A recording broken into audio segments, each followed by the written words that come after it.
मायानगरी गांव के किनारे पर फैले उस विशाल और घने जंगल की ओर आरव ने अपना पहला साहसी कदम रखा। जैसे ही सूरज ढलने की पहली सुनहरी किरण धरती पर गिरी, उसने बरगद के पुराने पेड़ के नीचे मिले उस रहस्यमयी चमकते नक्शे को अपनी जेब में मजबूती से दबाया। जंगल के भीतर कदम रखते ही एक चमत्कार हुआ। पेड़ों की टहनियां किसी अदृश्य शक्ति के प्रभाव से खुद ब खुद ऊपर उठ गईं और आरव के लिए रास्ता साफ हो गया। हवा में तैरते चमकते नीले कणों के बीच अचानक एक विशाल और तेजस्वी सफेद शेर आरव के सामने आकर खड़ा हो गया। उस शेर की गहरी नीली आंखों ने आरव को ऊपर से नीचे तक बड़े गौर से देखा। शेर ने अपनी भारी आवाज में दहाड़ते हुए कहा, मैं इस पवित्र जंगल का रक्षक हूं। तुम्हें यहाँ का हिस्सा बनने के लिए 3 कठिन परीक्षाओं से गुजरना होगा। आरव ने बिना डरे अपना बैग नीचे रखा और पूरी ताकत के साथ शेर के सामने खड़ा हो गया। तभी पहली परीक्षा के लिए एक जादुई दर्पण उसके ठीक सामने प्रकट हुआ।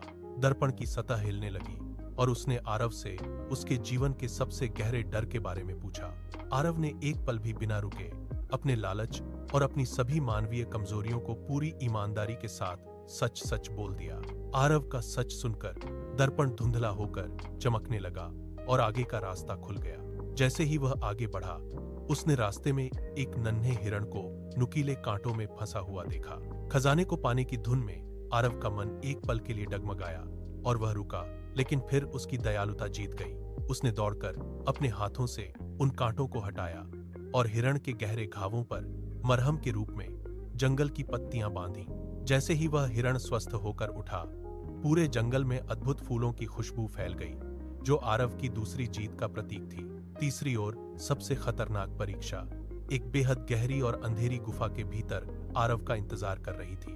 गुफा के एक कोने में एक विशाल काला अजगर अपनी भारी पूंछ लपेटे गहरी नींद में सो रहा था। ठीक उस भयानक जीव के सिर के नीचे वह जादुई क्रिस्टल रखा था, जिसकी चमक पूरी गुफा में मंद रोशनी फैला रही थी।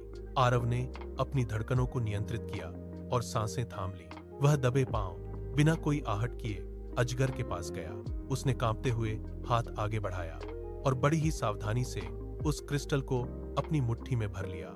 जैसे ही आरव गुफा से बाहर निकला, क्रिस्टल की दिव्य रोशनी ने पूरे जंगल को जगमगा दिया।